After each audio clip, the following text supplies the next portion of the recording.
au sein de l'auditorium Joseph Fonjo de l'Université de Tchang le 16 septembre 2025. La question de l'engagement communautaire du personnel de santé est au centre d'une table ronde. À l'initiative de l'événement, le département de pédiatrie, santé de l'enfant et de l'adolescent de la faculté de médecine et des sciences pharmaceutiques. Le docteur Dominique Enyama, chef du dit département, est neuropédiatre. En plus de son statut d'enseignant-chercheur, il dirige au plan clinique le département de pédiatrie à l'hôpital gynéco-obstétrique et pédiatrique de Douala. Intervenant en début de table ronde, il fixe le cap pour que les étudiants de médecine, pharmacie, kinésithérapie, santé publique et biologie clinique présents dans la salle puissent saisir les enjeux de ce moment d'échange. Quand on peut être en difficulté, et c'est le rôle de la santé communautaire en psychiatrie. Et puis, enfin, pour la chirurgie, vous savez que, en tout cas, le docteur Bouélé va bien vous montrer ça, qu'il y a des gens qui sont défavorisés dans les communautés qui sont peu médicalisées. Comment est-ce que la chirurgie va aller à leur rencontre? Mais il ne va pas seulement opérer. Quand il va opérer, il ne va pas les ramener avec lui à l'hôpital général. Il va falloir un transfert de compétences dans la communauté, au sein des soignants locaux. Vous voyez, donc voilà autant d'axes d'approche de la santé communautaire. Et aujourd'hui, il y a quelque chose qui est aussi très important, c'est que nous sommes beaucoup sur les réseaux sociaux. Et c'est aussi des communautés, ces communautés digitales. Donc je pense que tout ça, les intervenants vont pouvoir nous édifier cet après-midi.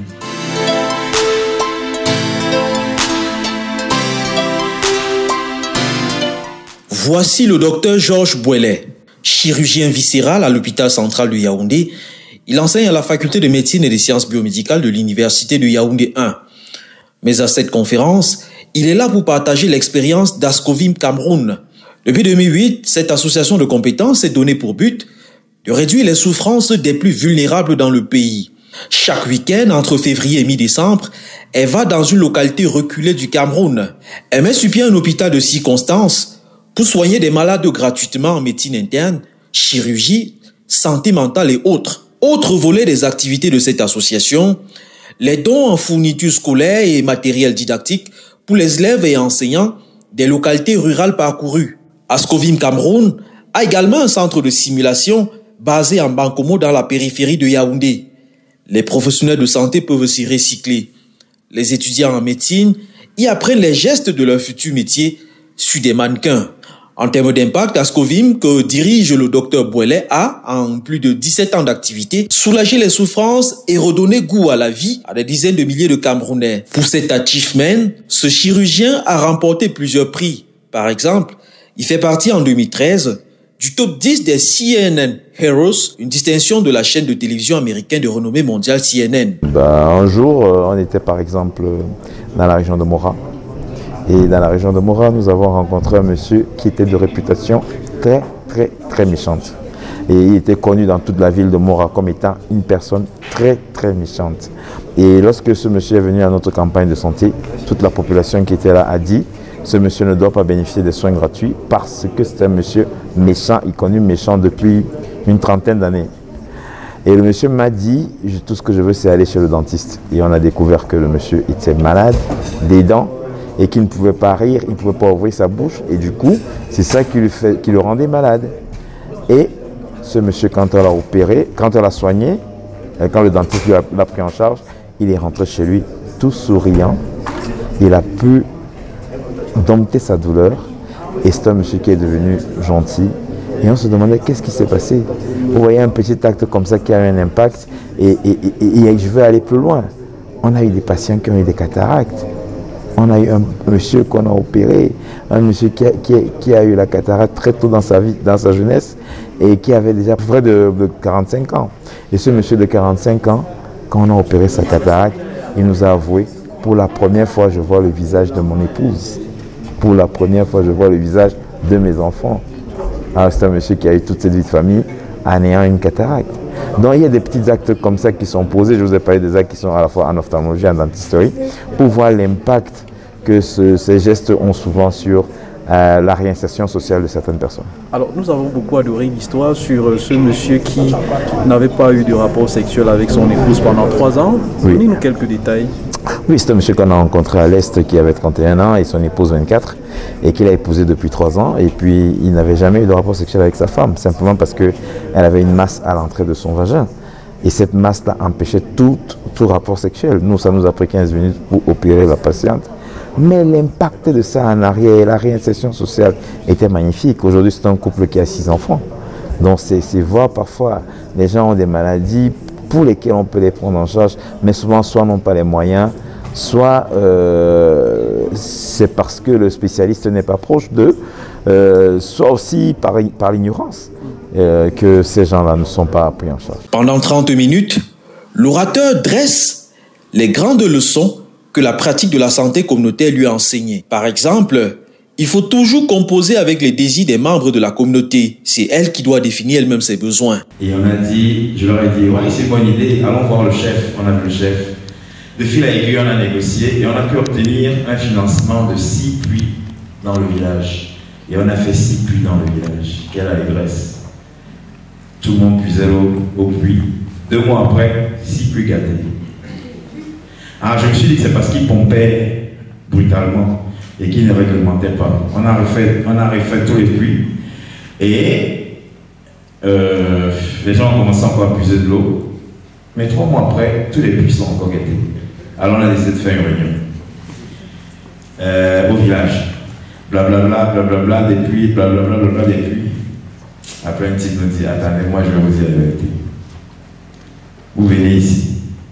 Vous mettez des puits ici à côté de la maison. Nous dormons avec nos femmes et nos enfants. C'est à 4 h du matin qu'on dit aux enfants d'aller puiser l'eau. C'est quand les enfants vont puiser l'eau qu'on cause avec leur mère. Maintenant, vous mettez le puits ici à côté. À 4 h, on dit à l'enfant d'aller puiser l'eau. On n'atteint même pas 4 h, 3. L'enfant est là. On va poser avec la mère à quelle heure? Ce qui voulait dire que tous les enfants étaient dans la même pièce avec leurs parents et les parents n'avaient pas d'intimité. Et c'est les parents qui cassaient les puits. Donc quand vous voulez faire quelque chose de même et que vous serez en communauté, il faut d'abord demander à la communauté là que vous avez besoin de quoi. Autre leçon du terrain, les pathologies les plus graves ne sont souvent pas à l'hôpital, mais plutôt en communauté. Le jeune médecin gagnerait donc à y aller, surtout dans les zones rurales, où les gens ont peu accès à des personnels de santé hautement qualifiés. Donc, voilà le genre de pathologie qu'on soigne. Et moi, j'utilise beaucoup ces photos. J'utilise ces photos parce que j'ai la chance d'enseigner dans les résidents de chirurgie. Et quand j'enseigne les résidents de chirurgie, ça, ce sont des pathologies qu'ils ne voient pas tout le temps. Ça, c'est des pathologies rares. Et je me souviens un jour, j'étais dans un pays très loin ici, qui est aux États-Unis. Et je disais, on m'a invité à une réunion de chirurgiens. Et à la réunion des chirurgiens, là, le plus jeune chirurgien avait 60 ans. Et ils ont dit que je n'ai pas le droit d'entrer. Mais seulement la personne qui m'a invité, c'était quand même le président. Il a donc usé de tout son pouvoir pour dire que je vais dire un mot. Ils m'ont donné 5 minutes. Et dans les 5 minutes, ils m'ont demandé, tu vas me parler de quoi? Je leur ai dit, je vais vous parler de la dernière. Et tous sont éclatés, la même chose. Qu'est-ce que cet enfant peut nous dire concernant la garde? Qu'est-ce qu'il peut bien nous dire? J'ai dit, je vous montre 5 diapos et je m'enlève. Première diapo, c'était une diapo comme celle-ci. Et vous-même regardez ce type. Il est couché ici, ses intestins sont là. Pourquoi ils ont ça là-bas aux États-Unis? Non, ils n'ont pas. Dès qu'ils ont vu la première photo, tout le monde a commencé. Hey, ça c'est quoi? Et ils ont commencé à discuter entre eux. Toi tu soignes ça comme ça. Toi tu fais ça. Et moi j'ai laissé, j'étais maintenant à côté. Après j'ai dit que pardon, j'ai seulement 5 minutes parce qu'il est parti. Ils disent non. Prends ton temps. C'était comme ça. Donc, voilà le genre de patient. Et ça a beaucoup d'intérêt pour les chirurgiens. Par exemple, vous voyez un homme, il peut avoir une hernie qui est inguino-scrotale. Mais regardez cette femme. Elle a une hernie qui est inguino-labiale. Vous voyez un peu que la hernie de la femme aussi peut descendre jusqu'en bas, mais c'est dans les lèvres. Et moi, je prends une image comme ça et je discute avec les résidents de chirurgie sur la question. C'est extraordinaire la richesse qu'on peut avoir. Si je reste à l'hôpital, est-ce que je vais voir ça? À l'hôpital, je vais voir peu. Mais quand je sors, je vois de la magie noire. J'étais à Gom. Gom, vous connaissez Gom? Avant d'arriver à Garoua. 40 km avant d'arriver à Garoua. À Gom, je devais opérer 300 patients de hernie. Et on n'avait que 3 jours.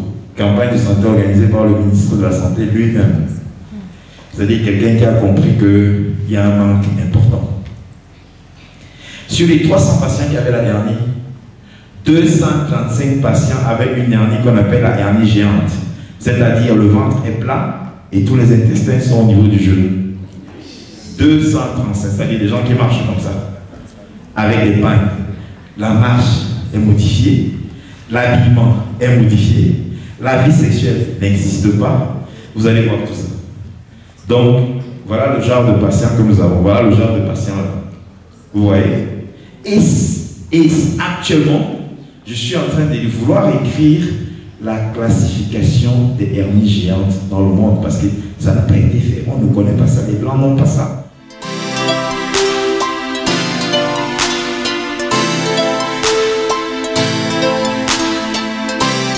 Mobilisation de la société civile pour la santé de l'enfant. Tel est le thème sur lequel le docteur Patrick Ngou fait son exposé. Cet enseignant-chercheur de la faculté de médecine et sciences pharmaceutiques de l'université de Tchang se présente comme le pédiatre de l'enfant camerounais, à mettre entre guillemets, une façon de dire que dans ce pays, le contexte est particulier. Le docteur Ngou montre qu'avec l'usage du numérique et notamment des réseaux sociaux, le médecin peut impacter la communauté. Et c'est ce qu'il fait depuis plusieurs années sur Facebook, un réseau social où régulièrement, il produit des contenus pour édifier les mamans sur les gestes et mesures à prendre pour garder leur bébé en bonne santé. On a une notion de communauté virtuelle. Parce qu'avec les réseaux sociaux, maintenant, on a redéfini la communauté.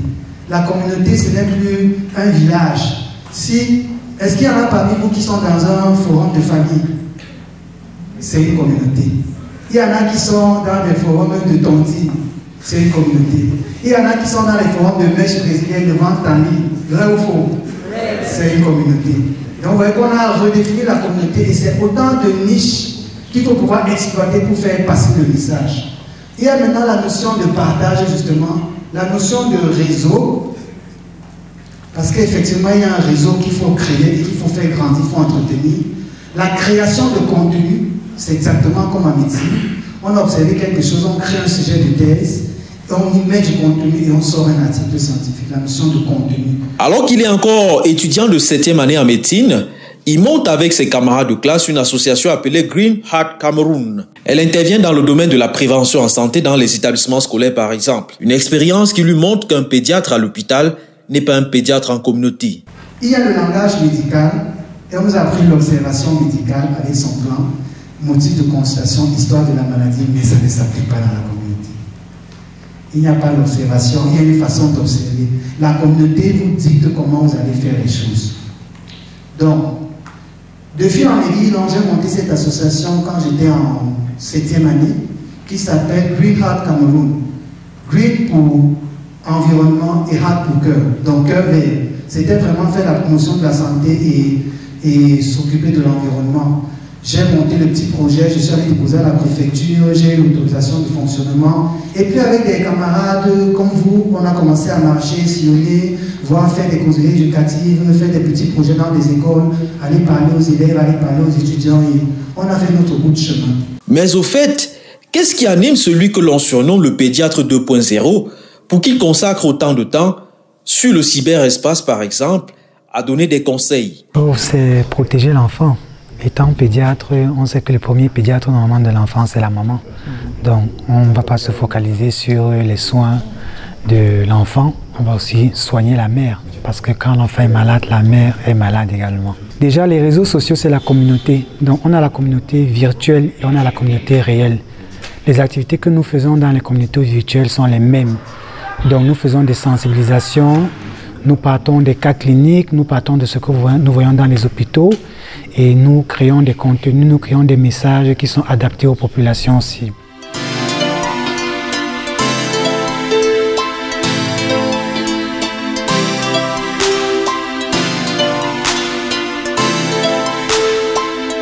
La santé communautaire n'est pas que physique, elle est aussi et peut-être davantage mentale. Le docteur Christian Eyoum est là pour le signifier. Médecin psychiatre et dirige depuis 2014 le service de santé mentale de l'hôpital Akintini de Douala. Il est aussi enseignant-chercheur à la faculté de médecine et des sciences pharmaceutiques au sein de l'université de cette ville. Quand, dans les chemins de l'âme, le psychiatre rencontre la communauté, tel est le thème de son exposé. Une séquence dans laquelle il déplore le nombre insuffisant de psychiatres au Cameroun. La ville de Douala et ses plus de 4 millions d'habitants n'en comptent que 4. Le service qu'il dirige à l'hôpital Akintini effectue chaque année entre 4 et 6 000 consultations, soit une moyenne comprise entre 20 et 30 par jour. Cette faiblesse quantitative de la ressource humaine en matière de santé mentale contraste avec les problèmes qui se posent en communauté. Pourquoi on parle de santé mentale? C'est parce que toutes les 40 secondes dans le monde, une personne va se suicider. Donc depuis qu'on a commencé cette session, je vais considérer que nous avons commencé à, mettons, 15h45. Il est 16h42. Je vous propose de multiplier ça par 40 secondes pour compter le nombre de personnes qui s'est suicidées depuis là. Donc vous allez voir combien c'est. Ça veut dire 700 000 personnes chaque année se suicident. Et quand on dit ça, on croit que c'est une affaire de blanc. Alors je voudrais vous dire que la prévalence mondiale du suicide, et la journée internationale de prévention du suicide, c'était le 10 septembre dernier, la prévalence mondiale du suicide, elle est de 9 personnes pour 100 000 à l'année. Mondiale, 9 personnes pour 100 000.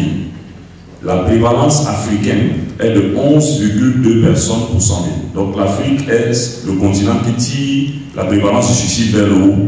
Donc il faut arrêter de penser que c'est une affaire de blancs et que c'est les blancs qui ont décidé de... Voilà, ça c'est une idée qu'on s'est toujours faite, mais c'est chez nous plus encore qu'ailleurs. Encore que j'estime même que les chiffres de 11 là, ils sont biaisés parce que dans nos familles on dit toujours oh, c'est que son grand-père, non, il était mort dans son lit, blablabla. C'est parce que 1% de l'humanité est schizophrène. Si nous sommes une centaine dans cette salle, donc on va devoir choisir avant la fin de mon exposé celui d'entre nous qui sera représentatif pour que mon pourcentage, je ne le rate pas. Et si je le rate, je vais pointer tout le monde ici et c'est bon. C'est parce que 10% des gens à peu près sont dépressifs. Dépressif, ça veut dire 3 choses. Ça veut dire qu'ils sont tristes très souvent, plus que la moyenne, parce qu'on a le choix entre 5 émotions, la joie, la peur, la colère, la tristesse et tout ça. Mais eux, ils sont un peu plus tristes que la moyenne des gens. Mais c'est aussi qu'ils ont perdu le plaisir à la vie, c'est-à-dire qu'on leur donne leur contraire, leur héros ou n'importe quoi. Ils ne prennent plus le plaisir des autres, mais également ils ont un ralentissement dans le débit des idées, avec l'idée que leur vie ne sert à rien. Vous voyez, ils ont des biais cognitifs. C'est ça qu'on appelle la dépression. Pour que l'hôpital, qui fait déjà face à une surdemande, ne se retrouve avec des pathologies psychiatriques graves, il faut intervenir en communauté. L'idée est déjà de s'imaginer que le soin n'est pas forcément médical. Le soin n'est pas forcément une question centrée sur le médecin. Le soin n'est pas forcément centré sur l'hôpital, hospitalo-centré. Le soin, nos grands-mères le faisaient déjà, nos grands-parents le faisaient. C'est-à-dire que la grand-mère savait que quand son enfant ne va pas bien, quand il ne va pas bien, quand il ne mange pas bien, elle lui fait un massage, elle lui fait ci ou ça, c'est déjà le soin. Donc le psychiatre ne découvre rien là. Le fait de dire qu'un psychiatre sort de l'hôpital, c'est simplement qu'il va reprendre la normalité de la vie. Et la vie normale, elle n'est pas à l'hôpital. On vient à l'hôpital quand ça ne va vraiment plus. Mais dans la communauté, on peut travailler en amont sur la prévention, mais également on peut travailler sur le suivi post-hospitalisation. Donc si le psychiatre reste à attendre tout ce qui est compliqué, il ne pourra pas répondre à un moment donné. Et l'hôpital même dans une communauté, dans la ville de Tchang par exemple, l'hôpital régional ne peut pas recevoir tout le monde la même journée. Donc peut-être que le temps que la population grandisse, il est temps que nous on se dise qu'il faut à un moment donné faire un pas vers l'extérieur, qu'on aille accompagner, qu'on aille écouter, qu'on aille déjà anticiper la situation, parce que c'est souvent dans la culture mal comprise, dans la tradition mal interprétée, dans les biais cognitifs sociaux que se cachent les choses qui vont finir par créer la maladie mentale. Et c'est donc pour ça que le psychiatre, le psychologue, les psys globalement ont besoin de sortir un moment pour aller à l'assaut de tout ce qui peut prédisposer aux maladies. Alors quand on va en communauté, la première chose c'est qu'on fait ce qui s'appelle de la psychoéducation. La psychoéducation, c'est tout ce qu'on met en place pour aider les gens à comprendre, à ne plus se dire que voilà, celui qui est malade, c'est simplement parce qu'il a trempé sa main, à lever la stigmatisation et à essayer justement d'être soutenant envers celui qui souffre. Donc l'une des premières choses que nous réglons, c'est vraiment aller s'attaquer à tous ces facteurs de stigmatisation qui finissent par humilier le sujet souffrant et à altérer les chances qu'il a d'accéder aux soins efficaces.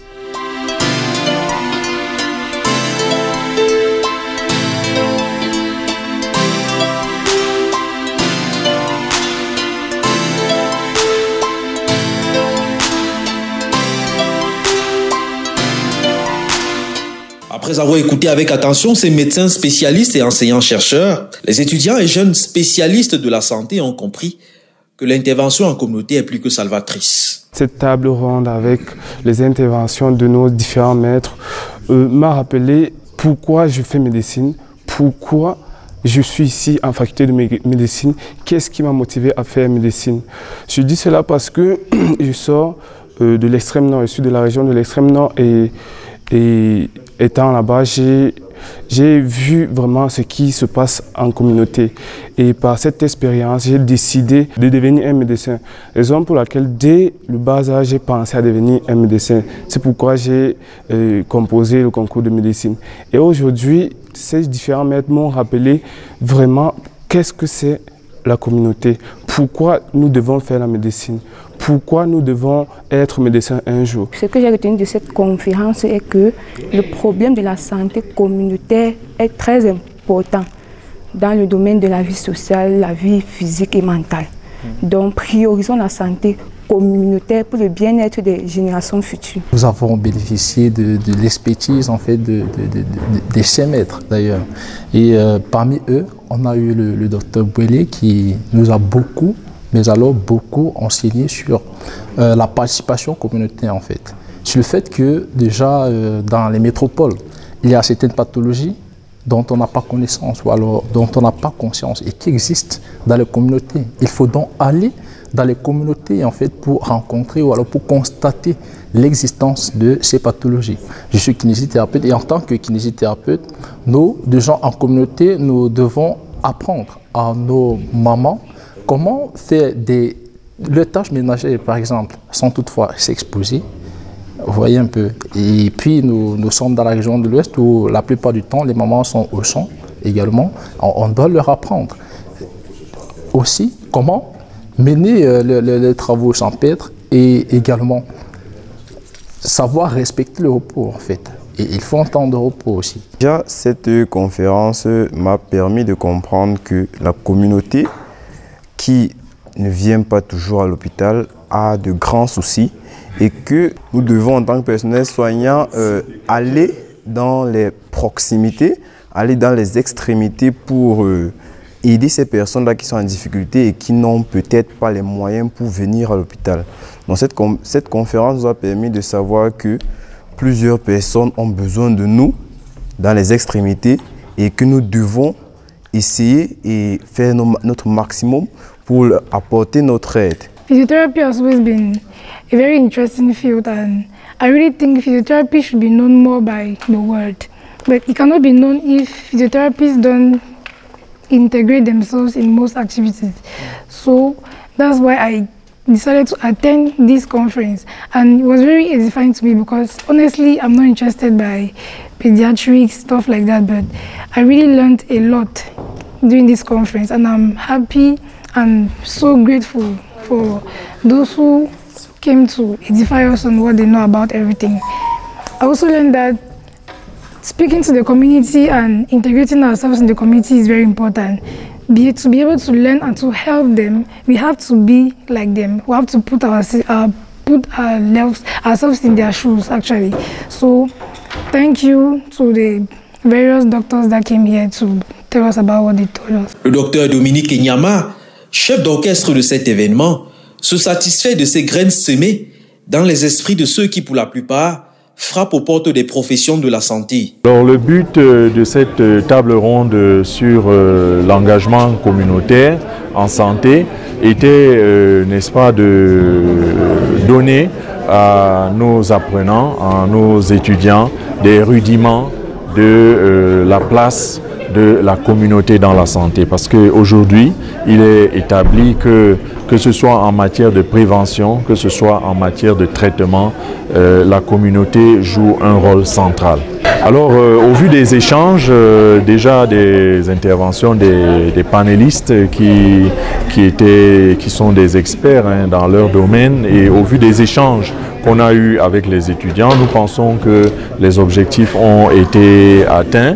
Il y a également des opportunités qui sont offertes, notamment avec l'association Ascovim qui a ouvert les portes de son centre de simulation aux étudiants pour des activités d'apprentissage, n'est-ce pas, sous simulation, et aussi des opportunités de s'engager dans la communauté, notamment par la participation à leur campagne de santé. Voici les lauréats de la deuxième promotion de médecine et de pharmacie de la faculté de médecine et des sciences pharmaceutiques de l'université de Tchang. Au mois de juillet 2025, quelques jours avant les soutenances de leur thèse de fin de formation, ils organisent une campagne de dépistage gratuit de plusieurs maladies, à l'instar de l'hypertension artérielle, du VIH et des hépatites B et C.